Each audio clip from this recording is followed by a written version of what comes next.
Muy buenas noches y bienvenidos sean todos ustedes, amigos televidentes. Un verdadero privilegio el poderle dar la bienvenida a todos ustedes para esta noche disfrutar su entrevista 8 en punto. Esta noche vamos a hacer un análisis con los caballeros que nos acompañan sobre el tema de seguridad en nuestro país, el discurso que emitió el presidente constitucional de la República de El Salvador el domingo al accesar a la máxima magistratura de nuestro país, la presidencia, el ejecutivo. Hablamos del profesor Salvador Sánchez Serén. Vamos a estar hablando sobre los retos en materia de seguridad del nuevo gobierno y expectativas ante el discurso en este rubro. Por supuesto, también conocer sobre el anuncio, el lanzamiento del Sistema Nacional de Seguridad Ciudadana. Esta noche, con gusto, le damos la bienvenida al licenciado Henry Campos, ex viceministro de Justicia. Licenciado, un gusto tenerlo en 8 en punto. Buenas noches, un placer estar por aquí con ustedes. Gracias. Esta noche también nos acompaña el doctor Francisco Beltrán Galindo, ex ministro de Justicia. Doctor, un gusto también darle la bienvenida. Un gusto estar con usted. También nos acompaña el licenciado René Mario Figueroa, ex ministro de Justicia. Un placer tenerlo por acá. Gracias por acompañarnos. Un gusto, saludos.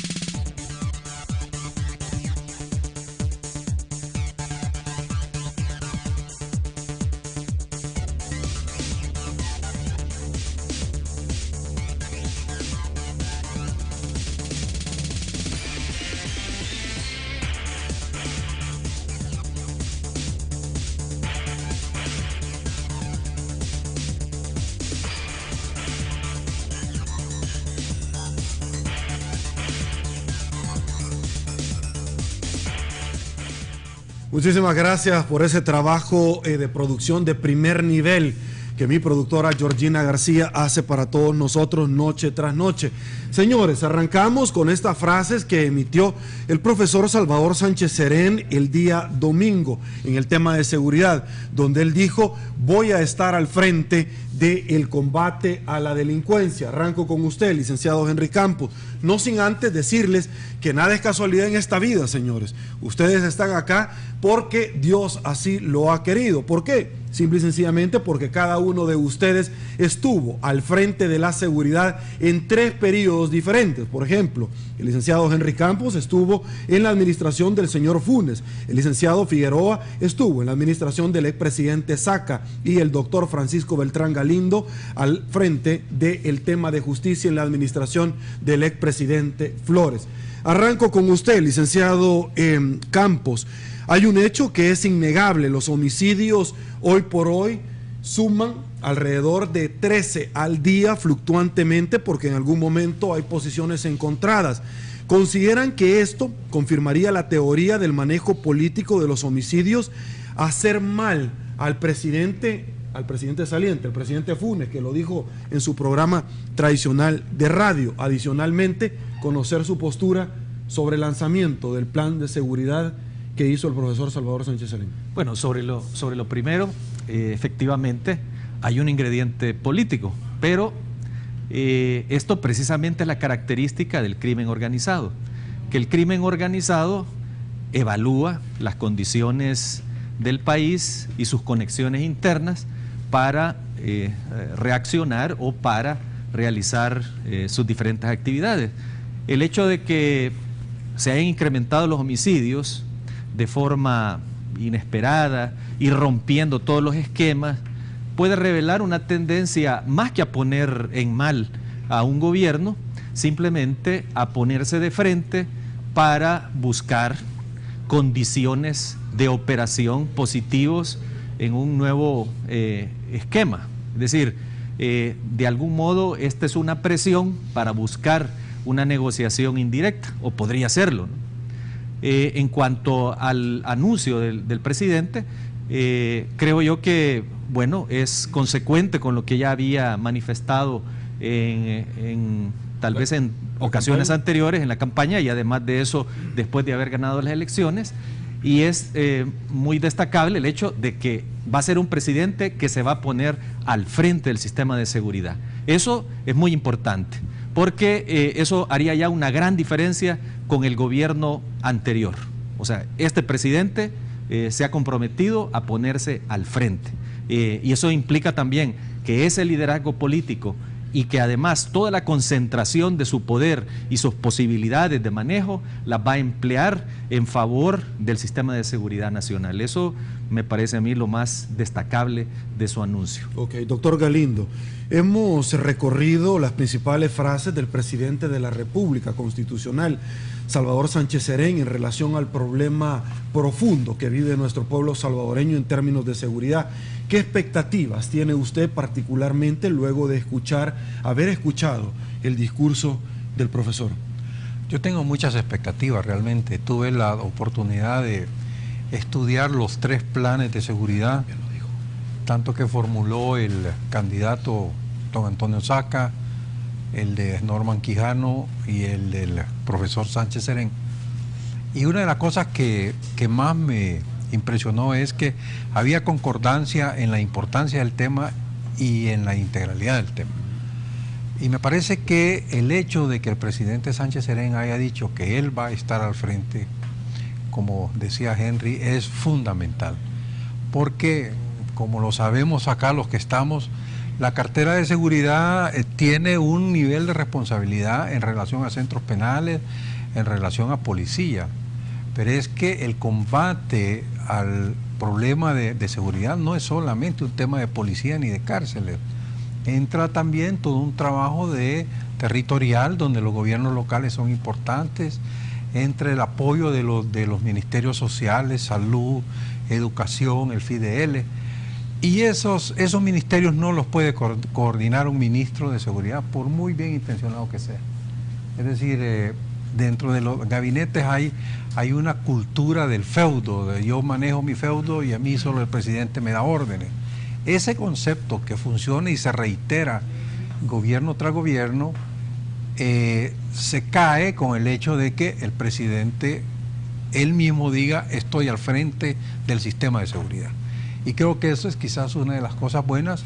Ojalá que tenga el tiempo y la fuerza, porque hay tantas otras cosas urgentes que le van a demandar mucho tiempo y es posible, ojalá que no, que con el tiempo le vaya cediendo al vicepresidente o le vaya cediendo a sus secretarios este tema. Ojalá que no sea así y logre mantenerse por lo menos hasta que ponga en control toda la situación. Ok, licenciado Figueroa, ¿cuál fue en ese momento, el domingo, su ponderación con el tema de seguridad en el discurso? Algunas personas dicen, mire, hay que darle el beneficio de la duda. Otros dicen, hay que generar muchísimas expectativas y todavía estamos en luna de miel. ¿Qué opinión le merece? Bueno, primero hay que darle el beneficio de la expectativa.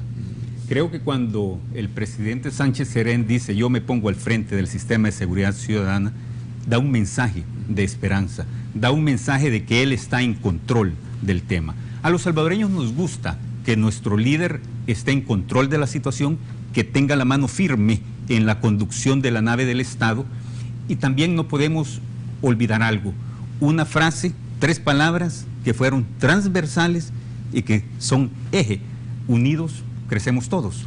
Entonces, esto si lo aplicamos al tema de seguridad, creo que ahí es el llamado a los distintos sectores, a un esfuerzo de nación.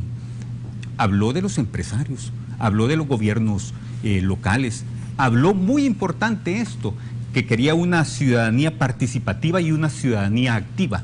Creo que si vinculamos sector privado, la institucionalidad del Estado en función del ciudadano y en función de la seguridad pública, vamos a tener éxito. Por lo tanto, cuando él está liderando este esfuerzo, aunque tenga estoy seguro que vamos a entrar a eso, a un buen ministro, que considero que Benito Lara tiene las credenciales porque procede de la Asamblea, ha estado en la Comisión de Seguridad, pero quien da los grandes trazos, las grandes líneas en materia de seguridad, lo está dejando claro desde ya, va a ser el presidente. También hemos visto cómo las detalla puntualmente las grandes áreas a atender.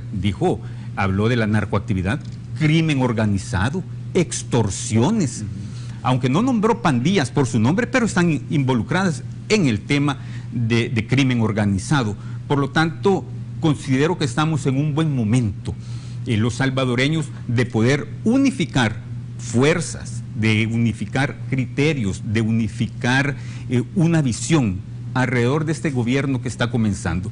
Creo que los salvadoreños estamos cansados del estira y encoge, por no decir del perros y gatos que hemos visto recientemente, pero llega un momento de unirnos como nación para enfrentar estos temas. Y nada más alentador que escuchar al titular decir: yo me pongo al frente de este tema. Por lo tanto, considero que estamos en una oportunidad maravillosa los salvadoreños. No podemos dejar que sigan esos porcentajes o ese número de muertos que estamos viendo día a día. Creo que hay un momento de decir basta ya, y uniéndonos podemos lograr el fin de tranquilizar El Salvador. Ok, usted mencionó algo, licenciado Figueroa, que bueno, se me adelantó.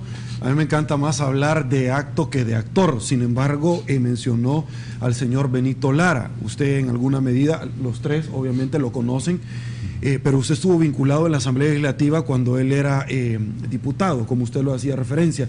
¿Qué opinión le merece la figura puntualmente del señor Benito Lara? Pero particularmente porque el presidente ha dicho: él no va a estar solo, yo voy a estar también coadyuvando en este tema. Efectivamente, Benito Lara, yo me recuerdo cuando trabajamos, yo estaba en el ministerio, él estaba en la Comisión de Seguridad Pública, ayudó muchísimo. Benito Lara establecerá la visión estratégica, el rumbo que va a llevar el tema de seguridad, y gente que conoce a Benito Lara, se puede hacer un perfil de él, conoce de inteligencia, conoce de estrategia. Benito Lara también conoce de la ley, ha estado en la Asamblea Legislativa. Y es abogado. Es abogado. Y algo bien interesante, cuando lo designan a Benito Lara como ministro, inmediatamente vimos reacciones de diputados de Arena, Neto Angulo, reconociéndole las calificaciones de Benito Lara, aunque le dijo: si hay algo que señalar, lo vamos a señalar, y está bien, así es la democracia. El coronel Almendaris, diputado a quien también aprecio bastante, que nos ayudó muchísimo el tema de seguridad en el ministerio, le dio el reconocimiento a Benito Lara. El coronel Ochoa, y por lo tanto creo que lo hemos visto en los diversos medios de comunicación, el reconocimiento que hay para Benito Lara. Benito Lara conoce de entendimientos, conoce a los actores políticos que hay en la Asamblea. Es un organizador, y eso lo puedo decir con propiedad. Cuando ese servidor era vicepresidente del COENA, yo era responsable de San Salvador, y Benito Lara era por el FMLN responsable de la organización política del departamento de San Salvador. Por lo tanto, sé su capacidad de organizar. Como dicen algunos excombatientes, Benito Lara tiene la capacidad de trabajar en colectivo. Por lo tanto, si sumamos todas esas características, que conoce de estrategia, que conoce de inteligencia, que conoce de leyes, que ha estado en la Asamblea, que conoce a los actores políticos, por lo tanto, lo que necesita es el apoyo de la ciudadanía para que tenga éxito en su gestión. Ok, licenciado Campos, voy con usted. Primero, preguntarle sobre también la persona de don Benito Lara, pero adicionalmente yo quisiera incorporar elementos que me han llamado muchísimo la atención. Obviamente dentro del discurso van a tener ejes puntuales donde el plan de gobierno sobre el tópico de seguridad se van a movilizar, no puede contener todos los elementos. Sin embargo, he escuchado analistas que dicen: mire, no se refirió al tema de la tregua, no tocó la tregua, no se sabe si la va a seguir, si la va a apoyar, si van a cambiar. Lo cierto es que el señor fiscal general de la República ya dijo, dentro de sus facultades, y hay que ser honrado al decirlo: vamos a ver de qué manera podríamos ponderar el tema de la pena, más no apoyar la tregua como inicialmente se venía dando. Bueno, ¿qué opinión le merece? Sobre lo primero, efectivamente, Benito Lara, como ministro, creo que es una acertada decisión del presidente de la República. Es una persona con mucha experiencia, que conoce del campo, y bueno, yo lo he visto trabajar desde mis tiempos, digamos, de profesional, de consultor. Él siempre ha estado en diversas comisiones, en diversos foros, y conoce no solo la parte política, la parte de relaciones, sino efectivamente conoce el terreno, conoce la realidad, y lo que es más importante también, tiene el apoyo del presidente, lo cual lo puede convertir en un ministro con la capacidad como para poder cambiar la situación. O sea que es para mí una decisión esperanzadora, su nombramiento. Y en cuanto al tema de si el presidente debió o no haber tocado la tregua en su discurso, yo creo que un discurso no logra como arrancar todos los elementos que quisiera desarrollar en su política un gobierno. Y probablemente, como el tema es tan polémico y tan álgido, probablemente el presidente prefirió no hablar de una tregua sin la posibilidad de desarrollar ampliamente el tema, porque solo decir un par de palabras sobre la tregua podría ser también contraproducente por la interpretación que pudiera hacerse de sus palabras. Entonces, más bien lo que hay que construir es una base legal. Precisamente el hecho de que el ministro Benito Lara sea abogado, yo creo que le va a dar un ingrediente importante de fortalecimiento institucional, de un cumplimiento efectivo de las normas. Ahora, el que no sea abogado tampoco quiere decir que no pueda hacer eso. En mi opinión, por ejemplo, el exministro Manuel Melgar, aunque él no era abogado, él era licenciado en educación, pero tenía mucha experiencia en el campo y además apoyó muchísimo el desarrollo y el fortalecimiento institucional. Y finalmente, con las apreciaciones del fiscal general, podemos decir que, bueno, son correctas en la medida en que una tregua no puede hacerse al margen de la legalidad, al margen de los procedimientos. Precisamente por ese motivo, en el tiempo en el que estuvimos en el ministerio, presentamos dos propuestas a la Asamblea. Una era la ley de proscripción de maras o pandillas.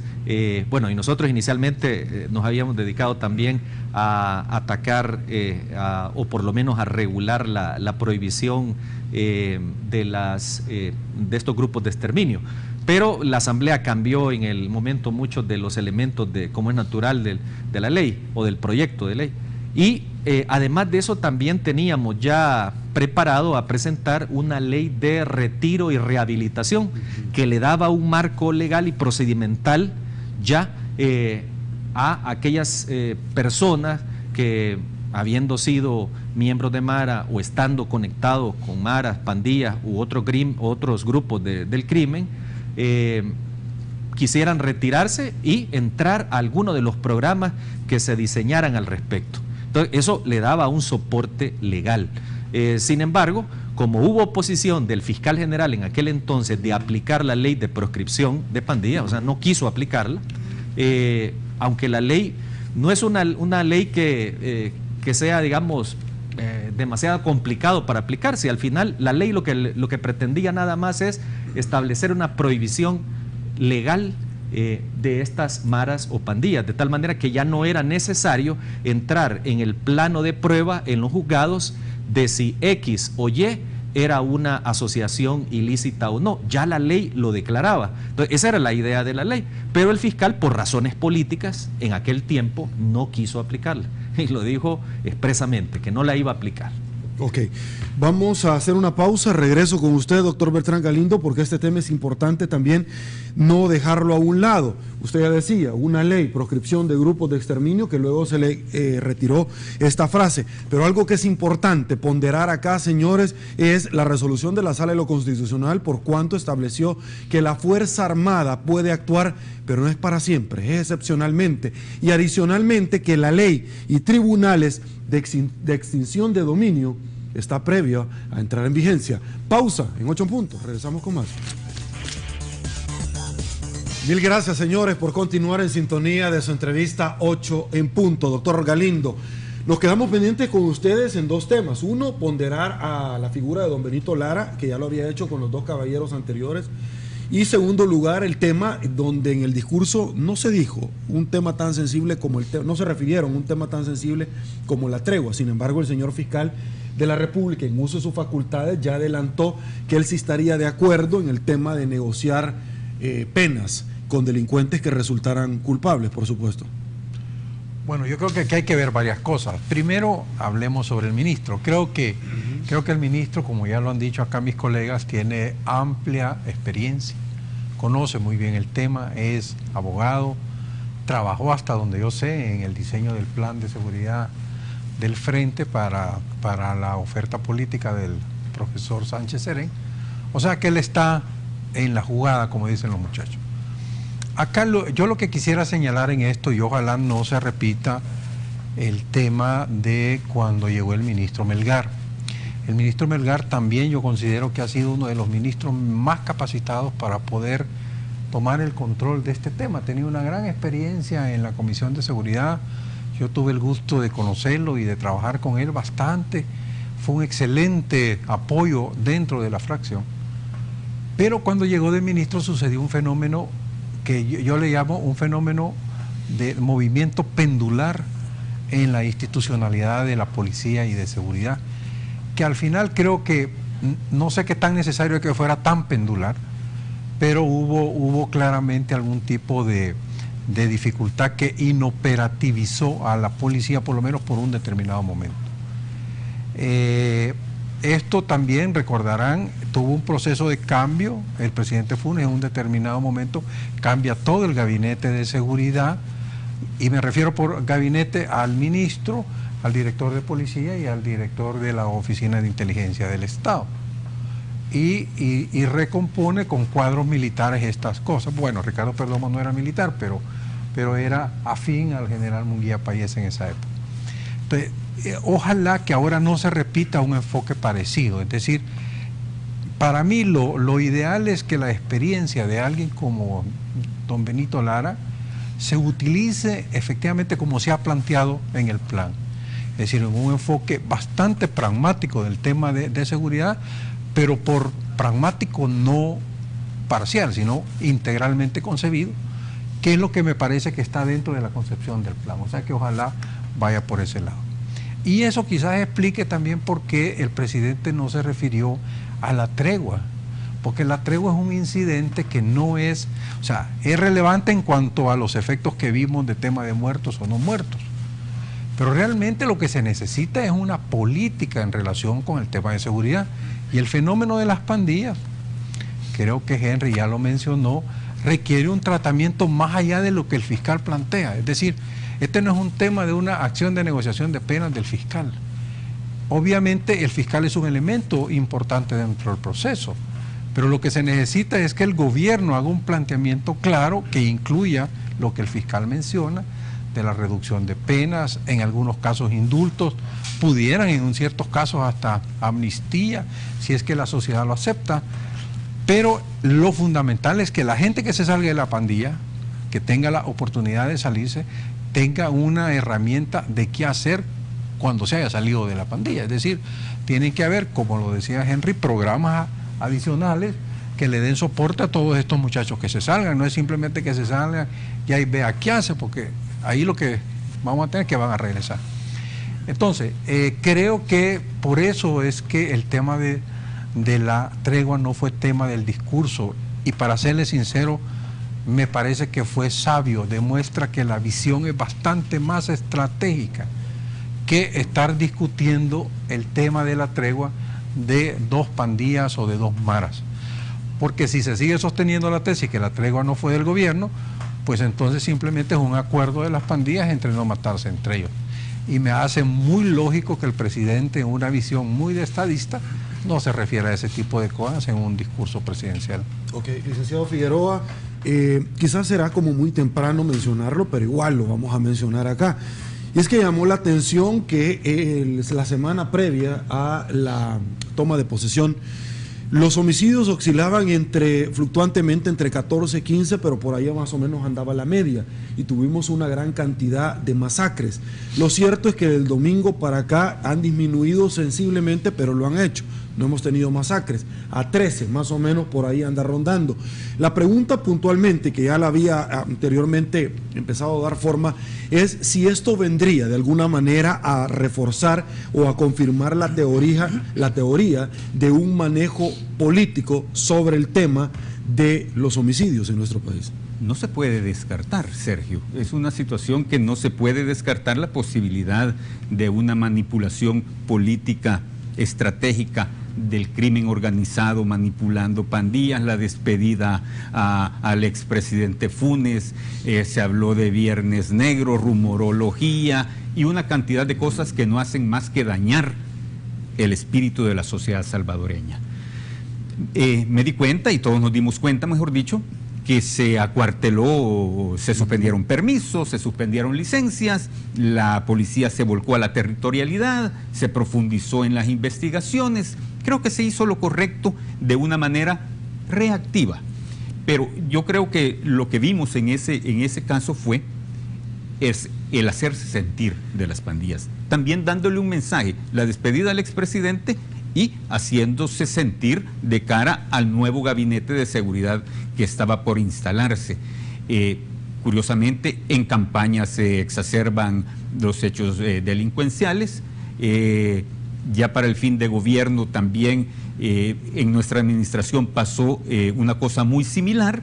Por lo tanto, las pandillas y el crimen organizado creo que estaban dando y mandando un mensaje. Lo que no debemos hacer los salvadoreños muchas veces es replicar ese tipo de rumorología que lanzan a la calle, porque no hace más que dañar el espíritu de los salvadoreños y lesionar la economía del país. Ok, estamos a las puertas, licenciado Figueroa, de que entren en vigencia, y esto es algo que yo quiero señalarlo con plumón fluorescente para que los amigos entiendan claramente la oportunidad inmejorable, si hacemos bien las cosas desde un inicio, de la entrada en vigencia de la ley y de los tribunales especiales de extinción de dominio. Y es que hemos hablado hasta la saciedad que el crimen organizado precisamente se alimenta de términos económicos y hay que descabezarlos, como en cualquier país del mundo.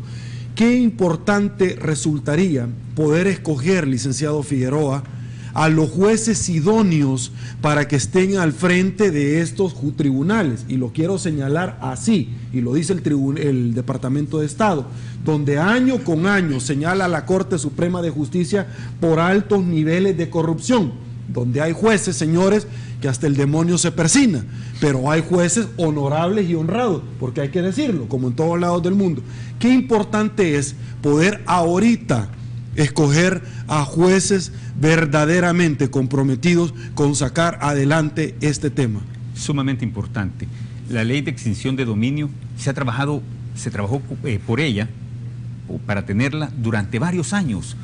Me recuerdo que nosotros lo hablamos con el entonces embajador de los Estados Unidos, el embajador Glazer. Se la presentamos, le presentamos borradores, nos pusieron a disposición asesores estadounidenses del Departamento de Justicia, tomamos como marco la ley RICO de los Estados Unidos para poder implementarla, la circulamos o la socializamos, como dicen, con distintos sectores para recoger información. Y hoy que se va a tener, creo que es importante, es un reto también para el órgano judicial, el poder tener jueces incorruptibles. Indudablemente, dentro de los jueces que hay en el país, hay gente valiosa, hay gente importante. Y siendo esta ley tan importante, tan fundamental para poder quitar el recurso mal habido por la narcoactividad o el crimen organizado, se vuelve fundamental el poder escogitar a esos operadores de justicia, a esos jueces. Creo que va a ser un reto no solo para el órgano judicial, va a ser un reto para la sociedad salvadoreña, pero considero que el abanderado en este tema deberá ser el órgano judicial. Todavía desconozco los requisitos que debe tener cada uno de estos jueces, pero yo creo que el principal es idoneidad, capacidad, honestidad, transparencia. Ok, licenciado Campos, la misma pregunta, por favor, para usted. Bueno, quizás lo primero es sobre el tema de la ley de extinción de dominio. Efectivamente, es una ley que puede ayudar mucho al combate al crimen organizado, sobre todo, y a otro tipo de expresiones del crimen. Pero también habrá que ver cómo finalmente quedó formulado el proyecto, porque uno de los problemas fundamentales que tenía el proyecto es que hacía relación a una especie de expropiación que está prohibida por nuestra Constitución, y para lo cual se requería una reforma constitucional.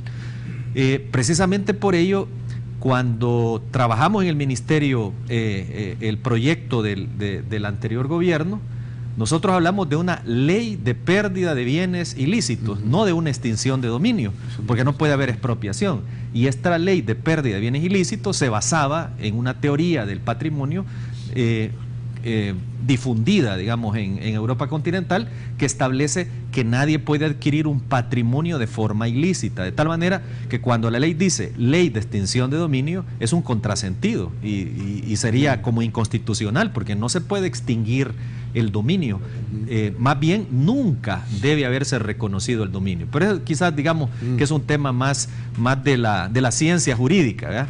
Y el otro tema, el nombramiento de los jueces, creo que en el fondo el problema que hay es precisamente que los tentáculos del crimen organizado de algún modo llegan hasta aquellos que proponen y que deciden, porque en nuestro sistema constitucional quien propone a los jueces es el Consejo Nacional de la Judicatura y quien nombra a los jueces es la Corte Suprema. Ahora, ¿en base a qué se propone y en base a qué se nombra?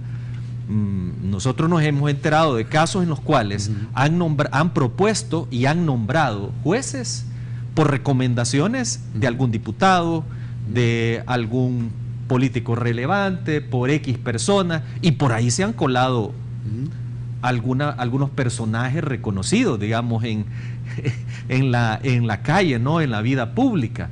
Entonces, si cumplimos con los procedimientos, si nos ajustamos al sistema constitucional y estrictamente esa propuesta y ese nombramiento responde a criterios objetivos, creo que ahí no habría ningún problema. Ok, planteada la pregunta, imposible irme a una pausa sin conocer también su posición sobre esta situación.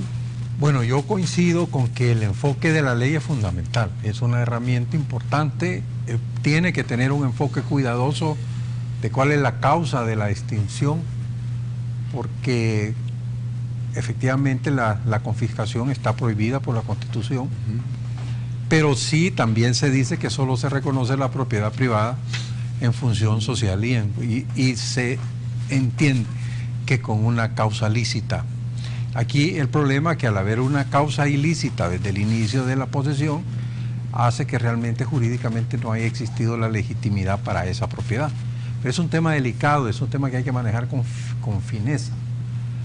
Ahora, yo creo que esto de la depuración de los jueces corruptos, hay que ser justo, no solo es del órgano judicial, de los jueces, hay elementos en la fiscalía, hay elementos en la policía.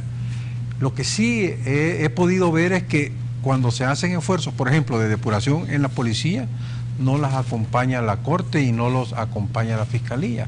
O la Fiscalía hace un esfuerzo y la policía no lo acompaña. Es decir, no podemos entender que el sector de justicia, especialmente justicia penal, es un sector que solo están en los jueces, o solo la Fiscalía, o solo la policía. Me parece que esto debería ser una especie de acuerdo nacional. Entrar en un proceso de mejorar la calidad ética y la calidad científica, aunque probablemente haya más calidad científica que calidad ética. Pero vaya, ese es un trabajo que hay que hacer, de lo contrario va a ser muy difícil que hayan jueces de extinción de dominio, jueces contra el crimen organizado, jueces de lo que usted quiera, que hayan buenos. Entonces siempre van a haber ese tipo de situaciones difíciles, a la par que hay policías corruptos, a la par que hay fiscales corruptos y hay otra gente de oficinas. Y abogados corruptos, hay que decirlo. Pero hay otro tema que es importante y lo hemos visto ahora con la salida del presidente Funes. Este control de la probidad del funcionario es clave.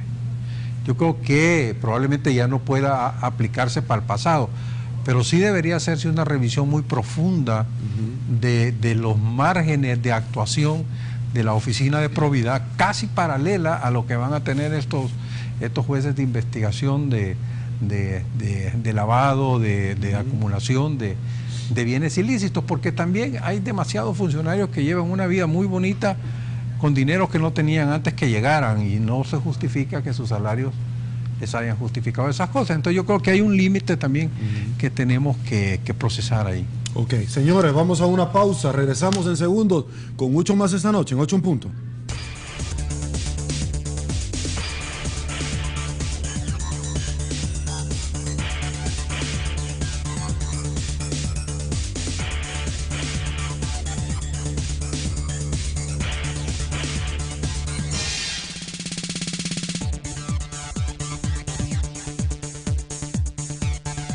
Muchísimas gracias, señores. Estamos de regreso. Licenciado Figueroa, algunos amigos televidentes están preguntando qué opinión le merece el libro Infiltrados del señor Héctor Silva, que vino hace pocos días a nuestro país y hablaba de una élite inicial que se ha mantenido por el tiempo en la corporación policial. De hecho, el discurso del presidente electo constitucional se refirió a eso, a la depuración de la corporación policial. Por favor.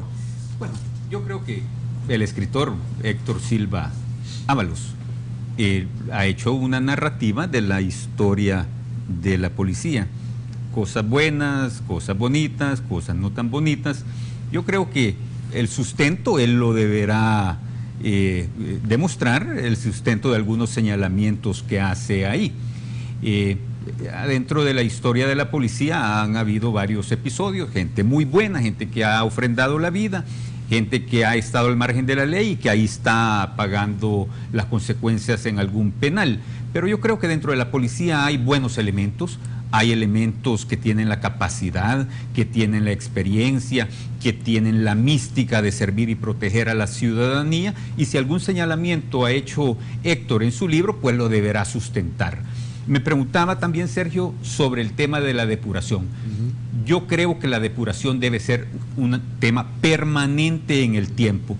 En lo personal, y esto es una visión muy personal, no me gustan los decretos dedicados exclusivamente a la depuración. La depuración debe ser sostenida, permanente en el tiempo. Y la depuración no solo debe aplicar a la policía, debe aplicar a la fiscalía, a malos jueces, a malos elementos policiales que puedan estar vinculados con pandillas, narcotráfico, crimen organizado.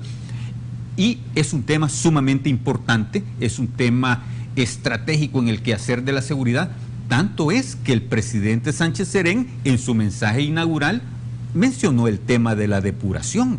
Yo creo que eso es algo que los salvadoreños aplaudimos. Por lo tanto, la depuración debe ser una constante y debe ser permanente del día a día de cualquier institución del Estado. Ok, rápidamente, otro tema del cual se refirió es el revertir las condiciones de hacinamiento y convertir a nuestros centros penales en verdaderos espacios de rehabilitación.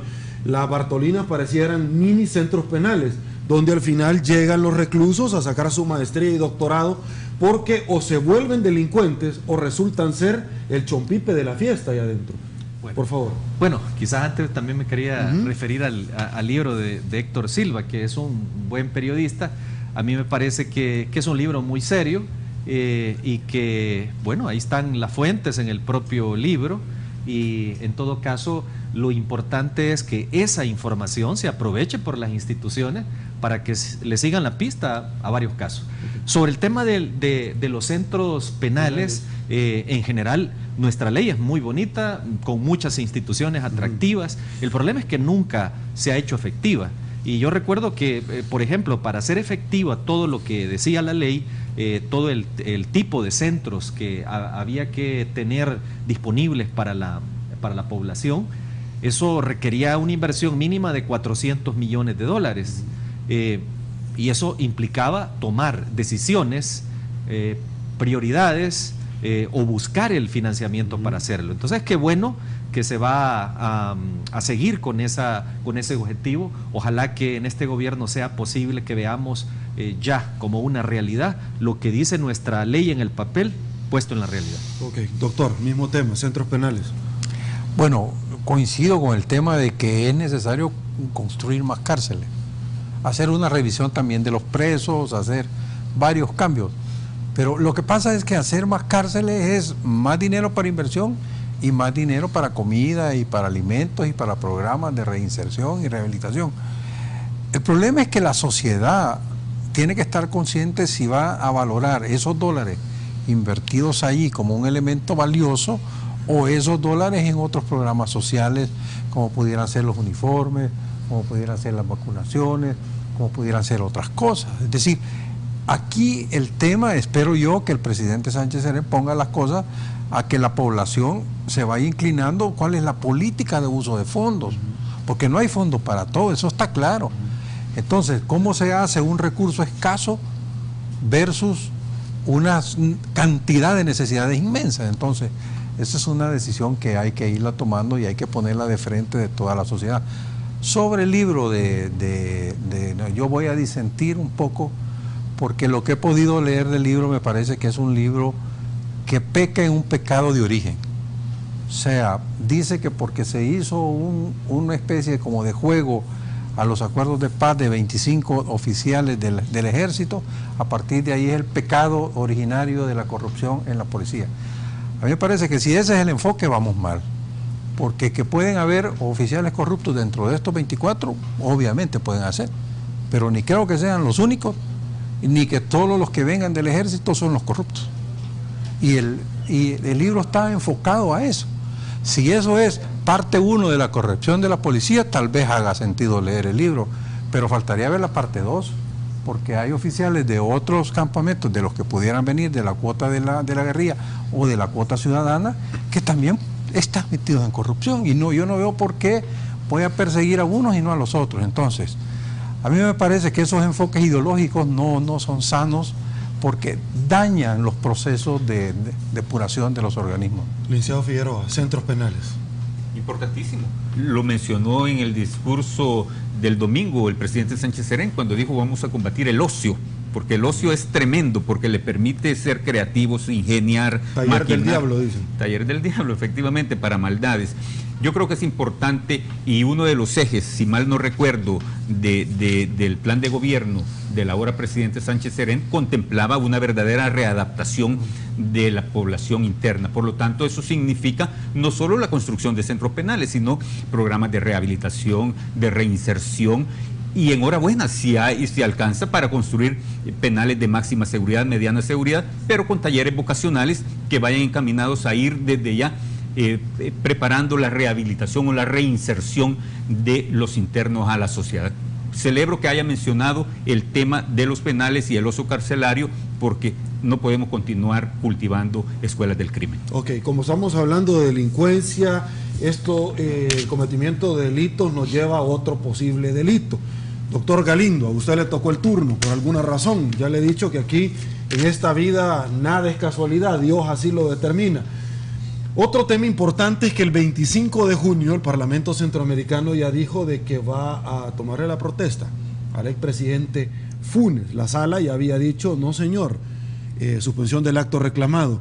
¿Qué pasaría en ese caso? Esta discusión ya se dio cuando el presidente Portillo en Guatemala, correcto. Y lo que sucedió ahí fue que cabal, ¿verdad? La organización centroamericana decidió que su fuero, más bien, no es un fuero, es una especie de franquicia diplomática que les dan a los que llegan ahí. Y operaría, si la gente se lo da y lo reconoce en los otros países, pues entonces tendría inmunidad diplomática el presidente Funes en los otros países. Ahora, ¿a quién representa? ¿Cómo lo representa? No lo sé, porque la sala lo que le da es una orden al Tribunal Supremo que no emita credenciales, que son las que en teoría, por efectos formales, acreditan su persona ante el Parlamento. Pero el punto es que en El Salvador no se le estaría reconociendo ningún fuero de ninguna naturaleza por la disposición, mientras se mantenga vigente. Pero no caería en la delito disposición de la Funes. sala. No veo por qué él va a caer en delito. Es decir, se le dijo que no fuera suspensión del acto reclamado. No, a él no se le ha dicho que no fuera. A la que se le dijo fue al Tribunal Supremo que no emitiera las credenciales. Esas credenciales es lo que le permite al presidente llegar y decir, mire, yo soy un expresidente. Ahora, si el Parlamento en su análisis jurídico dice que eso es un hecho notorio y que por ser notorio con el DUI y con el pasaporte se lo aceptan, es un problema legal del Parlamento, en la red del Parlamento. No tengo tiempo, pero se lo planteo. Vamos a tratar otro tema. ¿Qué pasa si la frecuencia de televisión que ya dijo la sala no se le entrega? Viene la CIGET, sí se le entrega, y viene la persona a recibirlo cuando se le dijo no se le entrega. No caen los dos. No, pero es que vamos a ver. La sentencia está claramente, o sea, el auto precautorio está claramente señalado al Tribunal Supremo.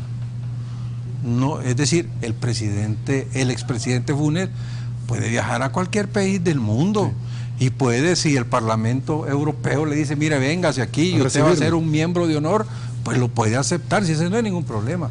Aquí lo que está en discusión es si va representando a El Salvador y en qué condición va a hacer uso de un beneficio diplomático que le da un fuero político que no lo tendría otro ciudadano. Ok, perfecto. Eso es objeto, señores, de otra entrevista y los vamos a invitar para que nos conversen. Pausa en 8 en punto. Volvemos. Señores, estamos de regreso. El tiempo, siempre nuestro peor enemigo. Llegamos al final de la entrevista 8 en punto, licenciado. Bueno, un gusto. Campos, gracias por acompañarnos. Gracias a ustedes por la invitación y un saludo a los televidentes. Doctor Beltrán Galindo, siempre es un gusto tenerlo acá. Un placer, Sergio, y un saludo a todos. Y ahora sí le voy a pedir que me dé oportunidad de poderme despedir como Dios manda del licenciado René Mario Figueroa. Un placer tenerlo acá en 8 en punto. Gracias por acompañarnos. Gusto, saludos a todos. Amigos televidentes, gracias por habernos acompañado. Soy Sergio Méndez, hoy martes 3 de junio del 2014. Así están las cosas, hoy por hoy, en nuestro país. Será hasta mañana. Pase buenas noches, que descanse. Y una vez más, que el Señor los bendiga a todos.